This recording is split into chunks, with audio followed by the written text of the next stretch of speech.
ಐಶ್ವರ್ಯ ಐಶ್ವರ್ಯ ಬಾಮ್ಮ ಇಲ್ಲಿ. ಏನತ್ತೆ?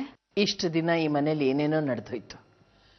ಬಹುಶಃ ಇದೆಲ್ಲ ಆಗ್ಬೇಕು ಅಂತಿತ್ತೋ ಏನೋ. ಪರಿಸ್ಥಿತಿ ಒತ್ತಡದಲ್ಲಿ ನಾವು ಹೇಗೆಗೂ ನಡ್ಕೊಂಡಿರ್ಬೋದು. ತಿಳಿದೇನೋ ನಾವು ನಿನಗೆ ನೋವು ಮಾಡಿರ್ಬೋದು, ನೀನು ನಮಗ್ ನೋವು ಮಾಡಿರ್ಬೋದು. ಆದ್ರೆ ನೀನ್ ಈ ಮನೆ ಸೊಸೆ ಆಗಿ ಏನೋ ಒಂದು ತಪ್ಪು ಮಾಡಿದ್ರೆ ಅದನ್ನ ಕ್ಷಮಿಸದೇ ಇರೋಷ್ಟು ಚಿಕ್ಕವರು ನಾವಾಗ್ಬಾರ್ದಲ್ವಾ? ನೋಡು, ನೀನು ಈ ಮನೆ ಸೊಸೆ, ಕಾಂತಿ ಈ ಮನೆ ಕೆಲಸದವಳು.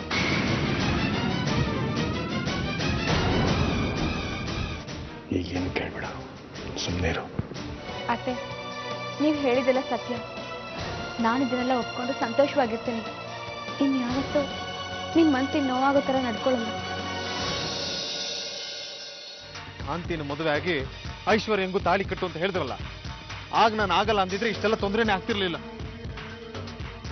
ಆದ್ರೆ ಅವತ್ತಾಗಲ್ಲ ಅನ್ನೋದಕ್ಕೆ ನನಗೆ ಧೈರ್ಯ ಬರಲಿಲ್ಲ. ಇವತ್ತು ನನಗೆ ಧೈರ್ಯನೂ ಇತ್ತು, ಸಿಟ್ಟು ಬಂದಿತ್ತು, ಎಲ್ಲ ಹೇಳ್ಬಿಡ್ತಿದ್ದೆ. ನೀನ್ ಯಾಕಣ್ಣ ತರದೆ? ಅಷ್ಟೊಂದು ಆತರ ಪಡಬೇಡ. ಅಮ್ಮಂಗೀಗ ಒಳ್ಳೆ ಬುದ್ಧಿ ಬಂದಿದೆ. ಅವರು ಕಾಂತಿನ ಸೊಸೆ ಅಂತ ಸ್ವೀಕರಿಸ್ತಾರೆ, ಐಶ್ವರ್ಯಂಗೆ ಎಲ್ಲ ಸತ್ಯನೂ ಹೇಳ್ಬಿಡ್ತಾರೆ ಅನ್ಕೊಂಡೆ. ಆದ್ರೆ ಇವತ್ತು ಅಮ್ಮನ ದಾಟಿನೇ ಬೇರೆ. ಸ್ವಲ್ಪನೂ ಮನುಷ್ಯತ್ವ ಇಲ್ವಾ ಅಮ್ಮಂಗೆ? ಅಮ್ಮನ ಬಗ್ಗೆ ಹಂಗೆಲ್ಲ ಮಾತಾಡ್ತಾರೆ. ಮತ್ತಿನ್ನೇನ್ ಪುಟ್ಟಣ್ಣ, ನನಗಂತೂ ರೋಸ್ ಹೋಗಿದೆ. ಐಶ್ವರ್ಯ ಅಮ್ಮನ ಕ್ಷಮೆ ಕೇಳಿದ್ದಾರೆ, ಅಮ್ಮ ಐಶ್ವರ್ಯನ ಕ್ಷಮಿಸಿದ್ದಾರೆ. ಅಮ್ಮ ಕ್ಷಮಿಸಿದ ತಕ್ಷಣ ನಾನೇ ಈ ಮನೆ ಸೊಸೆ ಅನ್ಕೊಂಡು ಅವಳು ಸುಮ್ಮನೆ ಕೂತ್ಕೊಳ್ಳೋದು. ಅವಳಿಗೆ ಅವಳದೇ ಆದಂಥ ಅನುಮಾನಗಳಿದೆ. ಇವತ್ತಿಲ್ಲ ನಾಳೆ ಎಲ್ಲ ಸತ್ಯಗಳನ್ನು ಹೊರಗೆ ತೆಗಿತಾಳೆ. ಅವಳಾಗೋಳೆ ಸತ್ಯನ ಹೊರಗೆ ತೆಗಿತಾಳೆ ಅಂತ ಕಾಯ್ತಾ ಕೂತ್ರೆ ನನ್ನ ಕೂದಲು ಬೆಳಗಾಗುತ್ತೆ, ಕಾಂತಿಗೆ ವಯಸ್ಸಾಗುತ್ತೆ ಅಷ್ಟೇ. ಅಮ್ಮನ ನಿಜವಾದ ಬಣ್ಣ ಏನು, ಇದ್ರ ನಿಜವಾದ ಸೂತ್ರಧಾರ ಯಾರು ಅಂತ ಗೊತ್ತಾಗೋದು ಅವಳ ದಾರಿನಲ್ಲಿ ಅವಳು ಹುಡುಕದಾಗೇನೆ. ಎಷ್ಟು ದಿನ ತಾಳ್ಮೆ ಇದೆಯಾ? ಎಲ್ಲದಕ್ಕೂ ಅಂತ್ಯ ಕಾಣೋ ದಿನಗಳು ಬರ್ತಿದೆ.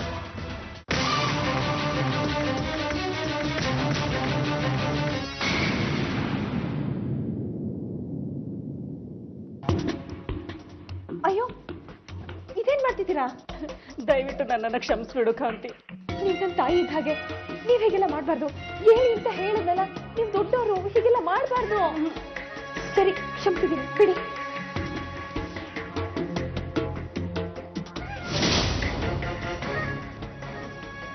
ದಯವಿಟ್ಟು ನನ್ನ ಮಗಳನ್ನ ಇಲ್ಲಿ ಕಳಿಸಿ. ನಾನು ಅವಳ ಮನಸ್ಸನ್ನು ತುಂಬಾ ನೋಯಿಸ್ಬಿಟ್ಟಿದ್ದೀನಿ.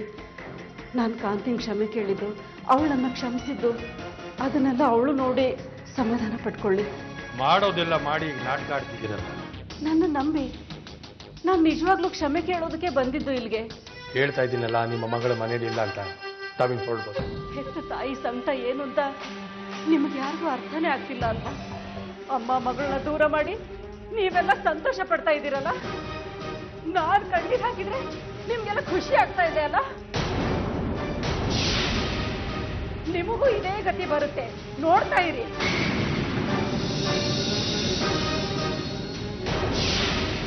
ನೀವು ನಂತರನೇ ಕೊರಗಬೇಕು, ಅನುಭವಿಸ್ಬೇಕು, ಒದ್ದಾಡಬೇಕು. ಇದು ಈ ಮನೆಗೆ ನನ್ನ ಶಾಪ.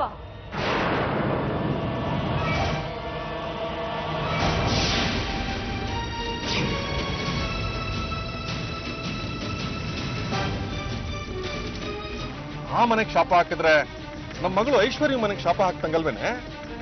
ಇದರಿಂದ ಏನಾದ್ರೂ ನಮ್ಮ ಮಗಳಿಗೆ ತೊಂದರೆ ಆಗ್ಬಿಟ್ರೆ? ಅಯ್ಯೋ, ನಿಮ್ಗಿದೆಲ್ಲ ಗೊತ್ತಾಗಲ್ಲ ರೀ, ಅದಕ್ಕೆ ಈ ರೀತಿ ಮಾತಾಡ್ತಾ ಇದ್ದೀನಿ. ನಾನು ಆ ರೀತಿ ಶಾಪ ಹಾಕಿರ್ಲಿಲ್ಲ ಅಂದ್ರೆ ನಾವ್ ಅನ್ಕೊಂಡ್ ರೀತಿಲಿ ಪರಿಣಾಮ ಬೀರ್ತಾ ಇರ್ಲಿಲ್ಲ. ನೋಡಿಲಿ, ಯಾರು ನೋಡ್ಲಿಲ್ಲ ತಾನೆ, ಮತ್ತದೊಂದು ರಾಮಾಯಣ ಆಗೋದ್ ಬೇಡ. ನೋಡೆ, ಎಲ್ಲ ನಿನ್ ಕಂಪ್ನಿ ನಾಟಕ ನೋಡ್ತಾ ಇದ್ರು, ಒಳಗಡೆ ನಡೀತಾ ಇದ್ದಿದ್ ಸಿನಿಮಾನ ಯಾರು ನೋಡ್ಲೇ ಇಲ್ಲ ಗೊತ್ತಾ?